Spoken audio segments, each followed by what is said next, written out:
अब चलते हैं नेक्स्ट क्वेश्चन पर। जो 51st क्वेश्चन है हमारा वो अगेन ऋग्वेद से ही रिलेटेड है। और अब आपसे क्वेश्चन में पूछा जा रहा है कि ऋग्वेद में ऐसा कौन सा शब्द है जिसकी तुलना वेल्थ, एस्टेट्स और प्रॉपर्टी से की गई है। तो ऐसा कौन सा वर्ड है जिसे वेल्थ, एस्टेट्स या प्रॉपर्टी के बराबर बताया गया है या उसी नाम से पुकारा गया। जैसे आपको 4 ऑप्शंस दिए गए हैं। पहला ऑप्शन है हाउस, उसके बाद है लैंड, फिर है काउ मनी और लास्ट में लिखा हुआ है गोल्ड। अब इस क्वेश्चन का सही आंसर हो जाएगा आपका काउ मनी, क्योंकि यदि आप ऋग्वैदिक पीरियड में देखें तो ऋग्वैदिक पीरियड में आपकी सोसाइटी कैसी सोसाइटी थी? आपकी सोसाइटी थी बिल्कुल पैस्टोरल सोसाइटी। पैस्टोरल सोसाइटी थी, एग्रीकल्चर हुआ करती थी लेकिन बहुत ही कम अमाउंट में हुआ करती थी, इतनी नहीं होती थी कि उसके अकॉर्डिंग जीवन यापन किया जा सके, इकोनॉमी को वो होल्ड कर सके। तो पूरी जो इकोनॉमी थी वो पैस्टोरल इकोनॉमी थी और पैस्टोरल इकोनॉमी के होने के साथ साथ सबसे ज़्यादा जो प्रिय पशु था या फिर पूजनीय पशु था तो वो कौन था? वो थी काऊ। काऊ को अलग अलग नामों से जाना जाता था। और क्या इन्फॉर्मेशन है ऋग्वेद से रिलेटेड वो आपको स्क्रीन पर दिख रही है, जो एग्जाम पॉइंट ऑफ व्यू से आपके लिए बहुत इंपॉर्टेंट है। अब आप देखिए क्या लिखा हुआ है। पहले पॉइंट में वही चीज़ लिखी हुई है कि ऋग्वेद की इकोनॉमी कैसी होती थी? पैस्टोरल इकोनॉमी थी। उसके बाद इस इकोनॉमी में गाय जो है वो सबसे ज़्यादा इम्पॉर्टेंट थी और उसके बारे में 176 टाइम्स मेंशन आया है। गाय के लिए युद्ध भी हुआ करते थे, हम पहले भी क्वेश्चन देख चुके हैं। और गाय के लिए जो युद्ध होता था उस युद्ध को नाम दिया जाता था गविष्टि, या फिर इन चारों नामों से जाना जाता था, गविष्टि, गोशु, गत्य या फिर गभ्य। ये सभी नाम गाय के लिए होने वाले युद्ध के लिए हैं। एक प्रकार के व्यापारी होते थे। एक्चुअल में यदि उस समय देखा जाए तो 2 प्रकार के व्यापारी होते थे, एक होते थे पणी और एक होते थे व्रबु। जो पणी व्यापारी हैं, ये पणी व्यापारी को नॉन आर्यंस माना जाता था और आर्यंस ऐसा मानते थे कि ये जो पणी हैं ये गायों को चुराते हैं, मतलब ये स्टील करते हैं गायों को और ये अपनी वेल्थ को बढ़ाने की कोशिश करते हैं। तो ये एक प्रकार के व्यापारी हैं।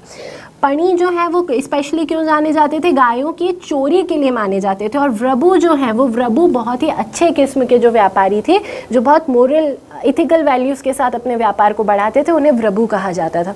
तो ये सारी बातें ध्यान रखनी है। गाय के लिए, गाय को वेल्थ बोला जाता था, मतलब उसके लिए एक वर्ड यूज़ हुआ है राई। राई का मतलब है यहाँ पर वेल्थ।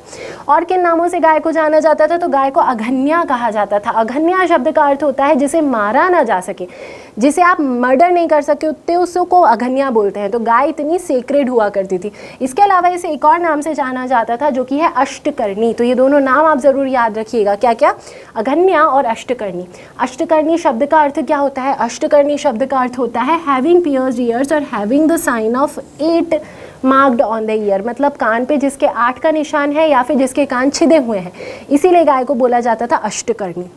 बस यही सारी बातें आपको ध्यान रखनी है। ऋग्वेद के बारे में भी थोड़ा सा ध्यान रखिए कि जो ऋग्वेद है, ऋग में जो आपको ऋग शब्द लिखा हुआ दिख रहा है, ये जो ऋग शब्द है ये इसलिए इसे दिया गया क्योंकि ये प्रोवर्बियल रचना है बोला जा सकता है। कैसी है? प्रोवर्बियल। हिंदी में इसके लिए एक वर्ड यूज़ होता है जो कि है छंदोबद्ध। तो छंदोबद्ध रचना है, मतलब काफ़ी सारे छंद हैं इसमें, काफ़ी सारे श्लोक हैं, उक्तियाँ हैं, इसीलिए इसका नाम भी पड़ गया ऋग्वेद। तो ये सारी बातें आपको ऋग्वेद और गाय से याद रखनी है। अब चलते हैं हम लोग नेक्स्ट क्वेश्चन पर। अब अगला क्वेश्चन फिर से ऋग्वेद से रिलेटेड और अब आपसे पूछा जा रहा है कि ऐसी कौन सी टेक्स्ट है जो ह्यूमन सिविलाइजेशन में सबसे ओल्डेस्ट मानी जाती है। और फिर से आपका सही आंसर होगा इसका ऋग्वेद। अब ऋग्वेद से रिलेटेड और इम्पॉर्टेंट फैक्ट्स को हम लोग देख लेते हैं जो आपको स्क्रीन पर लिखे हुए दिख रहे हैं। ऋग्वेद को वर्ल्ड की ओल्डेस्ट टेक्स्ट माना जाता है। और इसके बाद एक और बात आपको यहाँ पर ध्यान रखनी है कि इसे क्या पुकारा जाता है? इसे फर्स्ट लेजिस्लेशन ऑफ मैनकाइंड भी पुकारा जाता है। क्यों पुकारा जाता है? क्योंकि ये पहली ही टेक्स्ट है जो मैनकाइंड को दी गई है। अब एक बात यहाँ पर नोट करने वाली, जो राइटिंग स्किल्स हैं वो राइटिंग स्किल्स इंडिया में 6th सेंचुरी के अराउंड डेवलप हुई। और ऋग्वेद का यदि आप टाइम पीरियड देखें तो ऋग्वेद का टाइम पीरियड 1500 से 1000 BC के अराउंड है, जो कि 6th सेंचुरी से पहले है। अब इस टाइम पीरियड में राइटिंग स्किल्स तो डेवलप नहीं थी, लेकिन ओल्डेस्ट टेक्स्ट आपकी आ चुकी है। तो ये जो ऋग्वेद है ये ऋग्वेद लिखी नहीं गई, ये ऋग्वेद में जो भी श्लोक हैं या फिर जो भी उक्तियां हैं, ये उक्तियां बोल बोल के जनरेशन टू जनरेशन पास की गई हैं। इसलिए ये जो ऋग्वेद है इसे क्या बोला जाता है? इसे एक श्रुति ग्रंथ बोला जाता है। आप अपने जितने भी वेद देखते हैं, ऋग्वेद, अथर्ववेद, यजुर्वेद, सामवेद, ये चारों ही वेद बोल बोल के एक जनरेशन से दूसरी जनरेशन भेजे गए हैं, इसलिए इन्हें क्या कहा जाता है? श्रुति लिटरेचर या फिर श्रुति ग्रंथ कहा जाता है। तो ये बात आप ध्यान देंगे। यदि आप ये बात देखें कि इसमें कितने सूक्त हैं, यदि अभी मैंने आपसे कहा था कि इसमें छंदोबद्ध रचना हुई है, तो छंद का मतलब क्या हुआ? सूक्त। सूक्त का मतलब होता है अच्छी उक्ति। तो कितने सूक्त हैं, तो कितने हिम्स आप इंग्लिश में बोल सकते हैं कि हिम्स कितने हैं। तो टोटल इसमें 1028 हिम्स आपको ध्यान रखना है। और हिम्स, एक एक हिम या फिर एक एक सूक्त में 3 से लेके 100 तक मंत्र हो सकते हैं। तो टोटल यदि मंत्रों की गिनती की जाए तो इसमें टोटल 10580 मंत्र है, 10580। और ऋग्वेद जो है वो सोलली गॉड के प्रेज से रिलेटेड है। मतलब इसमें आपको कुछ ऐसे कविताएं मिलती हैं, कुछ ऐसे मंत्र मिलते हैं जो निराकार जो भगवान है उस भगवान के प्रेज में जो मंत्र बोले गए हैं उसको डिवोटेड हैं। तो अलग अलग देवी देवताओं को इसके जितने भी मंत्र हैं वो डिवोटेड हैं। ये पॉइंट ज़रूर याद रखिएगा कि 1028 हिम्स हैं और कितने इसमें मंत्र हैं, 10580 मंत्र हैं। इसके अलावा इन मंत्रों को भी 10 मंडल्स में डिवाइड किया गया या फिर 10 चैप्टर्स आप बोल सकते हैं। तो अलग अलग 10 चैप्टर्स में ये मंत्र डिवाइडेड। अब चलते हैं हम लोग नेक्स्ट क्वेश्चन पर। अगले क्वेश्चन में आर्यंस से रिलेटेड एक क्वेश्चन है और अब आपसे पूछा जा रहा है what is Max Muller's opinion about the original abode of Aryans. हमने देखा था कि आर्यंस के आने को लेकर काफ़ी सारे मत थे विद्वानों में। मतलब जो स्कॉलर्स हैं उन्होंने अलग अलग बातें कही थी, आर्यंस कैसे इंडिया में अराइव किया था उन्होंने उससे रिलेटेड। तो मैक्स मुलर का ओपिनियन पूछा गया है और 4 ऑप्शन आपको लिखे हुए दिख रहे हैं और इसका सही आंसर होगा option number B. Max Muller जो है उन्होंने ये कहा था कि आर्यंस जो हैं वो कहाँ से आए हुए हैं, सेंट्रल एशिया से आए हैं। अलग अलग विद्वानों ने अलग अलग बातें की थी, बाल गंगाधर तिलक ने कुछ और कहा। अभी आपसे मैक्स मुलर के बारे में पूछा गया है तो हम उसी आंसर को देखेंगे। अब इसके बारे में हम लोग डिटेल में जाते हैं। हम देखते हैं कि मैक्स मुलर ने ऐसा क्यों माना था कि आर्यन सेंट्रल एशिया से आए थे। यदि सेंट्रल एशिया की बात की जाए या फिर एशिया माइनर की बात की जाए या फिर आप बोलें कि वेस्टर्न एशिया की या फिर जो तुर्की एरिया है, तुर्की जो देश है, यदि उस एरिया की आप बात करते हैं तो सबसे पहले वहाँ पर इंडो यूरोपियन लैंग्वेज के आपको कुछ एविडेंसेस मिलते हैं। वो इंडो यूरोपियन लैंग्वेज के जो एविडेंसेस हैं वो कब मिलते हैं? Around 2200 BC। ये जो इंडो यूरोपियन लैंग्वेज है, ये इंडो यूरोपियन लैंग्वेज वही लैंग्वेज है जो लैंग्वेज आर्यंस के द्वारा बोली जाती थी। मतलब काफ़ी सारे शब्द मिलते जुलते हैं आर्यंस की लैंग्वेज से इस इंडो यूरोपियन लैंग्वेज में। 2200 BC की ये बात है। इसके बाद जब आप 19th सेंचुरी और 20th सेंचुरी की बात करते हैं, 19th सेंचुरी BC की बात कर रही हूँ मैं, 19th century BC 20th century BC के अराउंड इराक वाला जो एरिया है, तो उस इराक वाले एरिया में एक टाइप के इंस्क्रिप्शंस मिले हैं जिन इंस्क्रिप्शन को हिटाइट इंस्क्रिप्शन बोला जाता है। एक किंगडम था हिटाइट एम्पायर, उसी हिटाइट एम्पायर में एक इंस्क्रिप्शन मिलता है, हिटाइट इंस्क्रिप्शन, जहाँ पर फिर से आपको ये इंडो यूरोपियन लैंग्वेज के कुछ साक्ष्य मिलते हैं। इसके बाद 1400 BC, मतलब 14th सेंचुरी BC की हम बात कर रहे हैं। 14th सेंचुरी BC में सेंट्रल एशिया या फिर माइनर एशिया से एक इंस्क्रिप्शन मिलता है, जो इंस्क्रिप्शन है बोगस कोई इंस्क्रिप्शन। और ये इंस्क्रिप्शन इतना ज़्यादा इंपॉर्टेंट इसलिए हो जाता है क्योंकि इस इंस्क्रिप्शन में 4 ऐसे देवताओं के नाम हैं जिन देवताओं को इंडिया के जो आर्यंस हैं वो आर्यंस भी मानते थे। उन देवता का नाम क्या है? इंद्र, मित्र, वरुण और नासत्य, ये 4 देवता। अब इंद्र, मित्र, वरुण, यदि आप देखें, यदि आप ऋग्वैदिक पीरियड के देवताओं की बात करते हैं, गॉड्स की बात करते हैं, तो इंद्र, मित्र, वरुण यहाँ के भी देवता हैं। नासत्य जो है उनको इक्विवेलेंट माना गया है अश्विन के। तो ये देवी देवताओं का जो एक जैसा उल्लेख आपको मिलता है, तो उससे हमें समझ में आया कि जो आर्यंस यहाँ पर जो कल्चर चल रहा था वही कल्चर बोगस कोई इंस्क्रिप्शन में भी हमें दिख रहा है। मतलब वही कल्चर कहाँ चल रहा था? जो तुर्की वाला रीजन है वहाँ भी चल रहा था, मतलब एशिया माइनर में भी वही कल्चर चल रहा था। तो इससे जो मैक्स मुलर है उन्होंने ये अनुमान लगाया कि आर्यंस एक्चुअल में कहाँ के रहने वाले थे, वो एक्चुअल में रहने वाले थे एशिया माइनर के। तो ये सारी बातें आपको ध्यान रखनी है। बोगस कोई इंस्क्रिप्शन से कई बार एग्जाम में क्वेश्चन पूछा जा चुका है, तो उससे आप स्पेशली ध्यान रखेंगे। अब चलते हैं 54 क्वेश्चन पर। 54th क्वेश्चन आपका फिर से वैदिक लिटरेचर से ही रिलेटेड है और अब आपसे पूछा गया है कि वैदिक लिटरेचर में होता शब्द किसके लिए यूज़ किया गया था। हमने जब वैदिक लिटरेचर पढ़ा था तो हमने उधर पे 2 वर्ड्स देखे थे, होता या फिर होत्री, और भी काफ़ी सारे वर्ड्स देखे थे। हमने अध्वर्यु देखा था, तो ब्रह्म देखा था, तो ये सारे किसके नाम हुआ करते थे। तो होता किसका नाम था ये आपको बताना है। 4 ऑप्शन है आपके सामने। ऋग्वेद का यूज़ करके डीटीज को इन्वोक या फिर प्रोवोक करने वाले इंसान को आप होता कहते थे। सामवेद को रिसाइट करने वाले सेज को आप होता कहते थे, या फिर अथर्ववेद की नॉलेज रखने वाले को आप होता कहते थे। अब तीनों में से आपको आंसर देना है और इस क्वेश्चन का आपका सही आंसर है option number A, person invoking deities in the Rigveda. मतलब ऋग्वेद को पढ़ने वाले, उसके मंत्रों का उच्चारण करने वाले जो सेज होते थे उनको कहा जाता था होता। अब आपको हर एक जो वेद है उससे रिलेटेड सेज का नाम आपको पता होना चाहिए, क्योंकि कई बार प्रिलिमिनरी एग्जाम्स में क्वेश्चन पूछे जा चुके हैं। तो अब आपको अगली स्लाइड में एक टेबल नज़र आ रही है, इस टेबल को आप बहुत ध्यान से देखिए। ऋग्वेद को जो गाते थे या ऋग्वेद को जो पढ़ते थे उन सेज को बोला जाता था होत्री या फिर होता। सामवेद के सेज को उद्गाता कहते थे। आप ध्यान ये रखेंगे कि सामवेद जो है वो म्यूजिक से रिलेटेड है, उसको गा के पढ़ा जाता है, तो उसके जो सेज हैं वो कौन हो गए? उद्गाता। यजुर्वेद के सेज को अध्वर्यु कहा जाता था और अथर्ववेद के जो सेज हैं उन्हें कहा जाता था ब्रह्म। इसके अलावा आप इस स्लाइड में ये भी देख सकते हैं कि हर एक ग्रंथ का या फिर हर एक वेद का उपवेद कौन सा था। तो ऋग्वेद का उपवेद आप ध्यान रखेंगे वो था आयुर्वेद, सामवेद का गंधर्व वेद, इसके अलावा यजुर्वेद का याद रखना है जो कि है धनुर्वेद, और लास्ट में अथर्ववेद का लिखा हुआ है जो है शिल्पवेद। तो आपको हर एक वेद का उपवेद पता होना चाहिए और उसे गाने वाले को आप क्या कहते थे, उसका उच्चारण करने वाले को क्या कहते थे, उस सेज का नाम आपको पता होना चाहिए। अब कुछ और इन्फॉर्मेशन यदि आप देखना चाहें तो आपको स्क्रीन पर लिखी हुई दिख रही है। क्या क्या लिखा हुआ है? वही सब जो अभी हमने देखा टेबल में, बस वही लैंग्वेज फॉर्म में लिखा हुआ है। तो आप चाहें तो आप टेबल नोट डाउन कर लीजिए और आप चाहें तो आप इसका स्क्रीनशॉट ले सकते हैं, इसको नोट डाउन कर सकते हैं। बस ध्यान ये रखना है कि होता किसे कहा जाता था? जो ऋग्वेद को पढ़े। अब चलते हैं अगले क्वेश्चन पर। 55th क्वेश्चन आपका। 55 क्वेश्चन में बोला जा रहा है which of the following Vedas is dedicated to music. Music को कौन सा वेद डेडिकेटेड है? और अभी पिछले क्वेश्चन में मैं आपको इसका आंसर बता चुकी हूँ। 4 ऑप्शन हैं आपके सामने, ऋग्वेद, सामवेद, यजुर्वेद और अथर्ववेद। साम शब्द जो है उसका अर्थ होता है म्यूजिक, तो आपका सही आंसर हो जाएगा सामवेद। तो हमेशा ध्यान रखिए कि संगीत कला को समर्पित या फिर म्यूजिक को जो डिवोटेड जो वेद है वो कौन सा वेद है? वो है सामवेद। आप म्यूजिक में 7 सुर देखते हैं, सा रे गा मा पा धा नी, ये जो 7 सुर हैं, ये 7 सुर कहाँ पर आपको मिलते हैं? सामवेद में सबसे पहले मिलते हैं। तो साम का मतलब ही है म्यूजिक। सामवेद किससे डिवोटेड है? म्यूजिक से डिवोटेड है। अब सामवेद से रिलेटेड आप कुछ और फैक्ट्स देख लीजिए जो आपसे प्रिलिमिनरी एग्जाम्स में पूछे जा सकते हैं। पहली किताब जो म्यूज़िक को डिवोटेड है उसे आप सामवेद कहेंगे। इसके अलावा आप ये देखिए कि इसमें कितने वर्सेस हैं, तो आपको ध्यान रखना है कि इसमें टोटल हिम्स हैं 1549 हिम्स, लेकिन ये सारे हिम्स ओरिजिनल नहीं हैं। इसके ओरिजिनल हिम्स 75 हैं और बाकी के जितने भी हिम्स हैं वो सारे ऋग्वेद से एज इट इज़ लिए गए हैं, कॉपी किए गए हैं। तो इसे ऋग्वेद का एक अंग भी माना जाता है, एक अभिन्न अंग माना जाता है। इसके अलावा सारे गामा जितने भी आपके 7 सुर हैं वो 7 सुर इसमें लिखे हुए हैं। सबसे पहले उनके बारे में हमें सामवेद से ही पता चलता है। जो प्रीस्ट सामवेद को गाता था उसे क्या कहा जाता था? उसको उद्गाता कहा जाता था। सामवेद के उपनिषद भी बहुत ज़्यादा इंपॉर्टेंट है। तो अब आप उपनिषद के नाम ध्यान रखिए। 2 उपनिषद हैं जो कि है छंदोग्य उपनिषद और जैमिनीय उपनिषद। ये छंदोग्य उपनिषद बहुत ज़्यादा इंपॉर्टेंट उपनिषद है क्योंकि छंदोग्य उपनिषद में आपको लॉर्ड कृष्ण के बारे में सबसे पहले उल्लेख मिलता है और इसमें लॉर्ड कृष्ण को क्या बताया गया है? उन्हें देवकी पुत्र बताया गया है, मतलब ये बोला गया है कि उनकी माँ का नाम है देवकी।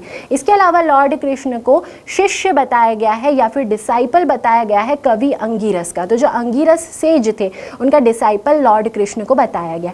तो ये सारी बातें आपको छंदोग्य उपनिषद से याद रखनी है। उसके बाद हम चलते हैं अब नेक्स्ट क्वेश्चन पर। अगला क्वेश्चन है जिसमें आपसे पूछा गया है, वैदिक लिटरेचर से ही रिलेटेड है और एक और वर्ड अब आपसे पूछा है कि यूप का मतलब क्या होता था वैदिक लिटरेचर में। यूप शब्द यहाँ पर लिखा हुआ है। 4 ऑप्शन है आपके सामने, sacrificial Alt, iron pillar, Yajurveda या फिर विक्ट्री पिलर।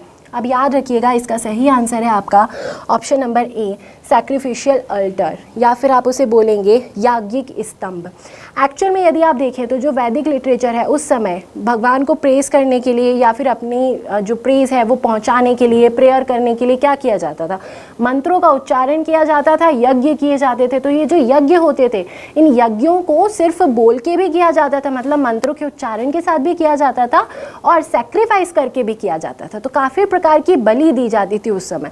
जो टैक्स है वो टैक्स वाली बलि की बात नहीं कर रही हूँ मैं, जो एक्चुअल में जो फिजिकल सेक्रीफाइस होता था उस सेक्रीफाइस की बात हो रही है यहाँ पर।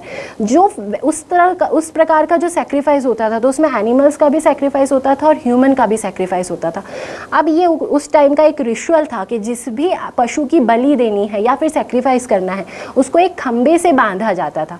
वो जो खंबा है उस खंबे को ही कहा जाता था यूप। तो ये बात आपको ध्यान देनी है और ये सारी बातें आपको यहाँ पर लिखी हुई दिख रही हैं कि जिस भी पशु का बलिदान देना होता था उसको किससे बांधा जाता था? यूप से। तो वो यूप क्या हो गया? सैक्रिफिशियल पिलर या फिर सैक्रिफिशियल अल्टर आप बोल सकते हैं। काफ़ी सारे यज्ञ हमने देखे थे, पुरुष मेध यज्ञ, अश्वमेध यज्ञ। ये जो पुरुष मेध यज्ञ यहाँ पर लिखा हुआ है, तो पुरुष मेध यज्ञ 5 दिनों तक चलता था और इसमें 25 सैक्रिफाइसेस की जाते थे, तो 25 तक यूप्स बांधे जाते थे और 25 एनिमल्स भी बांधे जाते थे। कई बार ये जो पुरुष मेध यज्ञ है ये किसके द्वारा किया जाता था, ये ब्राह्मण और क्षत्रियों द्वारा ही किया जाता था। सारे फैक्ट्स आप ध्यान रखेंगे। अब चलेंगे हम लोग नेक्स्ट क्वेश्चन पर। अगला क्वेश्चन है वेद त्रयी का क्या मतलब है। काफ़ी अच्छा क्वेश्चन है, फिर से वैदिक लिटरेचर से ही रिलेटेड है। वेद त्रयी का क्या मतलब है। 4 ऑप्शन है आपके सामने, ऋग्वेद, यजुर्वेद, अथर्ववेद को वेद त्रयी कहते हैं या फिर बाकी को वेद त्रयी कहते हैं। अब थोड़ा सा आप लोग रिमाइंड कीजिए कि हमने क्या पढ़ा था। सही आंसर होगा आपका इसका option number B, Rigveda, Yajurveda और सामवेद। हमने देखा कि वेद कितने थे, वेद 4 थे, ऋग्वेद, सामवेद, यजुर्वेद और अथर्ववेद। अथर्ववेद सबसे आखिरी में वेद आया। यदि आप ऋग्वेद, सामवेद और यजुर्वेद की बात करें तो इन तीनों ही वेदों में डिवोशनल बातें हैं या फिर स्पिरिचुअल बातें। और जो अथर्ववेद है, अथर्ववेद पूरी तरीके से वर्ल्डली मैटर्स को डील करता है। मतलब यदि किसी को कोई बीमारी हो गई है तो वो बीमारी से कैसे निजात पाए। यदि बाकी के तीनों वेदों को पढ़ के किसी ने कुछ सैक्रिफाइस, कुछ यज्ञ किए, उससे कुछ मिस्टेक हो गई तो उस मिस्टेक को कैसे सुधारे। वो किसी पर जादू टोना करना है, सॉर्सरी करना है, किसी को अपने काबू में करना है, तो ये सारी बातें कैसे की जाती, ये सब कुछ किस में लिखा हुआ है, अथर्ववेद में। मतलब अथर्ववेद पूरी तरीके से किससे डील करता है, वर्ल्डली मैटर्स। इसलिए जो अथर्ववेद है उसको अलग कैटेगरी में रखा और बाकी के जो 3 वेद हैं जो भगवान के बारे में आपको बताते हैं, डिवाइन पावर के बारे में आपको बताते हैं, उन तीनों वेदों को हम वेद त्रयी कहते हैं। तो बस यही बात आप ध्यान रखेंगे। अथर्ववेद वर्ल्डली मैटर्स से डील करता है, इसीलिए उसे ब्रह्मवेद भी कहा जाता है और इसीलिए उसको पढ़ने वाले को हम क्या कहते हैं, ब्रह्मा कहते हैं। तो ये सारी बातें आप ध्यान रखेंगे वेदों से रिलेटेड। अब चलेंगे हम लोग अगले क्वेश्चन पर, 58th क्वेश्चन। अब चलते हैं हम लोग नेक्स्ट क्वेश्चन पर। 58th क्वेश्चन में पूछा जा रहा है ऐसा व्यक्ति जो इंस्पेक्ट करता था सैक्रिफिशियल रिचुअल को, उसे क्या कहा जाता था। मतलब इंस्पेक्टर जो है सैक्रिफिशियल रिचुअल्स का, उसे क्या कहा जाता है। 4 ऑप्शंस हैं, अध्वर्यु, ब्रह्मा, होता और उद्गाता। अब ध्यान से देखिए, हमने देखा था होता किसको कहते थे, जो ऋग्वेद का उच्चारण करता था, ऋग्वेद के मंत्रों को कहता था, उसे होता कहा जाता था। उद्गाता जो सामवेद के बारे में बताता है, सामवेद को पढ़ता है, उसे कहा जाता था उद्गाता। अध्वर्यु किसे कहा जाता था, जो यजुर्वेद को पढ़ता था, यजुर्वेद को जो डील करता था, उसे कहते थे आप अध्वर्यु। और लास्ट में बचा आपका ब्रह्म। ब्रह्म किसे कहा जाता था, अभी पिछले क्वेश्चन में बताया था, जो अथर्ववेद को पढ़ता है उसे कहा जाता था ब्रह्म कहा जाता था, उस सेज को ब्रह्म कहा जाता था। और अभी हमने पिछले क्वेश्चन में ये बात डिस्कस की थी कि वर्ल्डली मैटर्स, यदि मान लीजिए यज्ञ करते करते किसी से कोई गलती हो गई और उसके जीवन पर कोई बुरा प्रभाव पड़ रहा है, तो अब उसका इलाज कहाँ लिखा होगा, उसका इलाज लिखा होगा अथर्ववेद में। तो ये जो इंस्पेक्शन कर रहा है सैक्रिफिशियल रिचुअल्स को, कि यदि उस रिचुअल्स में कोई दिक्कत आ रही है तो आप उसका उपाय ये कर लो, वो कौन करेगा, वो ब्रह्म करेगा, क्योंकि वो अथर्ववेद को पढ़ रहा है। तो इस क्वेश्चन का सही आंसर हो जाएगा आपका ऑप्शन नंबर बी। तो एक्चुअल में यदि आपने इस क्वेश्चन को पढ़ा, मतलब इसको आपने पहले एमपीपीएससी की प्रिपरेशन के दौरान किसी किताब में नहीं पढ़ा होता, लेकिन आप थोड़ा सा लॉजिक लगाते, थोड़ा सा कंसेप्ट लगाते, तो आप इस क्वेश्चन को सॉल्व कर सकते थे। तो सही आंसर है अभी ब्रह्म। आप इससे रिलेटेड फिर से इन्फॉर्मेशन देख सकते हैं, वही इन्फॉर्मेशन आपको लिखी हुई दिख रही है कि होता किसे कहा जाता है, जो ऋग्वेद को पढ़ता है, उद्गाता सामवेद को पढ़ता है, अध्वर्यु यजुर्वेद को पढ़ता है और ब्रह्मा किसको पढ़ता है, अथर्ववेद को पढ़ता है। बस यही सारी बातें आपको ध्यान देनी है। अब चलेंगे हम लोग नेक्स्ट क्वेश्चन पर, 59th क्वेश्चन। 59th क्वेश्चन में बोला जा रहा है कि गॉड ऑफ थंडर स्टॉर्म्स या टाइफून कौन थे, कौन से भगवान थे जो थंडर स्टॉर्म और टाइफून या फिर आंधी तूफान को डेडिकेटेड थे। 4 ऑप्शंस हैं आपके सामने, इंद्र, वरुण, उषा और मारुत। और इस क्वेश्चन का आपका सही आंसर हो जाएगा option number D, that is Marut. यदि आप ऋग्वैदिक टाइम पीरियड के रिलीजन की बात करते हैं, तो ऋग्वैदिक टाइम पीरियड में जो रिलीजन था या फिर जो पीपल थे, वो लोग नेचर वर्शिपर थे, मतलब वो नेचर को ही वर्शिप करते थे। तो कुछ ऐसी चीज़ें जो उन्हें नेचर में देख के समझ में नहीं आ रही हैं, तो वो उन चीज़ों का वर्शिप करने लगते थे। जैसे बारिश क्यों हो रही है, समझ में नहीं आ रहा, तो उन्होंने बारिश के एक देवता बना दिए। आग क्यों जल रही है, समझ में नहीं आ रहा है, तो अग्नि के देवता हो गए। सूर्य क्यों चमक रहा है, वो समझ में नहीं आया, तो उन्होंने सूर्य देवता बना दिए। तो इस तरीके से वेरियस गॉड्स थे उस समय, काफ़ी सारे गॉड्स बनाए गए थे। तो अब ये कितने गॉड्स थे, टोटल 33 गॉड्स थे। उन्हें अलग अलग कैटेगरी में डिवाइड किया गया। कैसी 3 कैटेगरी में डिवाइड किया गया है, तो आप इस कैटेगरी में यहाँ पर टेबल पे आप लोग देख सकते हैं 3 कैटेगरी। स्काई के गॉड अलग है, अर्थ के गॉड अलग है और यूनिवर्स के गॉड अलग है। तो इस तरीके से गॉड्स को डिवाइड किया गया। जैसे आप देखें यूनिवर्स के गॉड कौन कौन है, मारुत, इंद्र, रुद्र, वायु, पर्जन्य और आप। जो मारुत हैं, ये मारुत डेडिकेटेड थे आंधी या फिर वायु के देवता इन्हें कहा जाता था। इंद्र की बात की जाए तो इन्हें बारिश के देवता कहा जाता था और ये सबसे ज़्यादा इंपॉर्टेंट गॉड हुआ करते थे। इनका एक और नाम था पुरंदर। इसके अलावा यदि आप की बात करें तो आप उस देवता को बोला जाता था जो इस सृष्टि का निर्माण करते हैं। ऐसे ही बाकी भी देवता थे, जैसे अग्नि बोल सकते हैं। अग्नि, इंद्र के बाद जो सेकंड नंबर पे जो इंपॉर्टेंट देवता आते थे उनका नाम था अग्नि। इंद्र को 250 वर्सेस डेडिकेटेड है और वहीं जब आप अग्नि की बात करते हैं तो अग्नि को 200 वर्सेस डेडिकेटेड है। पृथ्वी, सोम, बृहस्पति, सरस्वती, अरण्यानी, ये सब कौन से देवता हो गए? ये सब हो गए अर्थ के देवता। देवियाँ भी हुआ करती थी, गॉडेस भी हुआ करती थी। तो जैसे आपको यहाँ पर लिखा हुआ दिख रहा है सरस्वती और अरण्यानी, ये सरस्वती और अरण्यानी एक्चुअल में कौन है? गॉडेस है। इसके अलावा यदि आप स्काई की बात करें तो स्काई के देवता में आ जाएंगे सूर्य, वरुण, सविता, उषा, अदिति, विष्णु, मित्र, पूषण, ध्यो और अश्विन। ये सब किसके देवता हैं? ये स्काई के देवता है। अब यहाँ पर आप ध्यान दें तो वरुण जो है, हम पहले भी पढ़ चुके हैं, वरुण को क्या बोला जाता था? ऋतस्य गोपा, मतलब जो मोरल ड्यूटीज़ या फिर एथिकल वैल्यूज़ को देखते हैं कि दुनिया में एथिकल वैल्यूज़ निभाई जा रही हैं या नहीं निभाई जा रही हैं, उन्हें क्या नाम दिया गया? उन्हें वरुण नाम दिया गया। ऐसे ही सूर्य हैं, सविता है, सविता, उषा, अदिति, ये सब कौन है? ये हैं गॉडेसेस।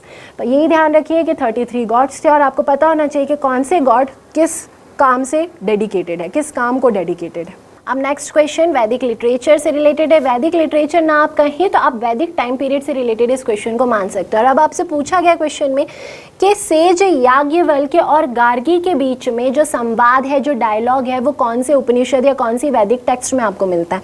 4 ऑप्शन है आपके सामने, सामवेद, शतपथ ब्राह्मण, बृहदारण्यक उपनिषद और प्रश्न उपनिषद। ये 4 ऑप्शन है आपके सामने और इसका सही आंसर हो जाएगा बृहदारण्यक उपनिषद। बृहदारण्यक उपनिषद में याज्ञवल्क्य और गार्गी के बीच में संवाद है। अब याज्ञवल्क्य कौन थे? तो याज्ञवल्क्य एक ऋषि थे, बाद में जाके इन्होंने याज्ञवल्क्य स्मृति भी लिखी थी। स्मृति क्या होती है? जो लॉ टेक्स्ट है उनको बोला जाता है। और गार्गी कौन है? ऋग्वैदिक पीरियड में विदुषी महिलाएं भी होती थी, मतलब स्त्रियों को भी अधिकार था कि वो लोग एजुकेशन ले सकती हैं, विमेन के पास भी ये पावर था। बहुत अच्छी कंडीशन थी ऋग्वैदिक पीरियड में देखी जाए तो विमेन की। लेकिन ऋग्वैदिक पीरियड जैसे जैसे ख़त्म होता जा रहा था वैसे वैसे जो वुमेन है उनकी कंडीशन ख़राब होती जा रही थी, क्योंकि सोसाइटी कैसी होती जा रही थी? पैट्रियार्कियल सोसाइटी होती जा रही थी। और ऐसा क्यों हो रहा था?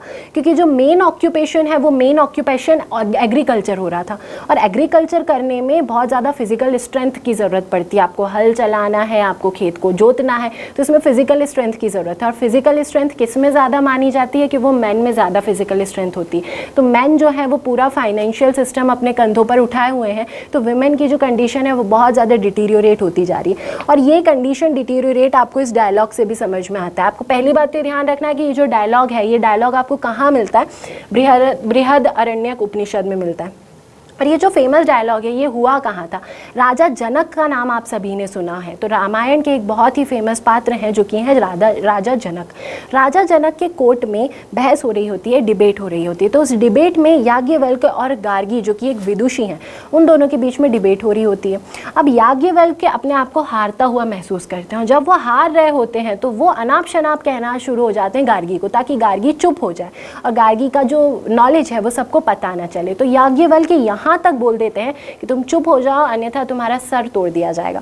तो यहाँ से आप ये बात समझ सकते हैं कि औरतों की जो कंडीशन है, विमेन की जो कंडीशन है, वो कंडीशन डिटीरियोरेट होना स्टार्ट हो गई है। कब? जब ऋग्वैदिक पीरियड खत्म होना शुरू हुआ था तब। और लेटर वैदिक पीरियड में वो कंडीशन और ज़्यादा ख़राब हुई और बाद में आके आप देखते हैं कि और ज़्यादा बुरी से बुरी होती गई कंडीशन। कभी भी आपसे पूछा जाए कि याज्ञवल्क्य और गार्गी के बीच में संवाद आपको कहाँ मिलता है, तो आपको नाम ध्यान रखना है बृहदारण्यक उपनिषद। इसके अलावा छंदोग्य उपनिषद के बारे में देखा था। छंदोग्य उपनिषद के बारे में क्या देखा था हमने कि क्यों इंपॉर्टेंट है वो? क्योंकि उसमें लॉर्ड कृष्ण के बारे में बताया गया। ये सारी बातें आप ध्यान रखेंगे उपनिषद।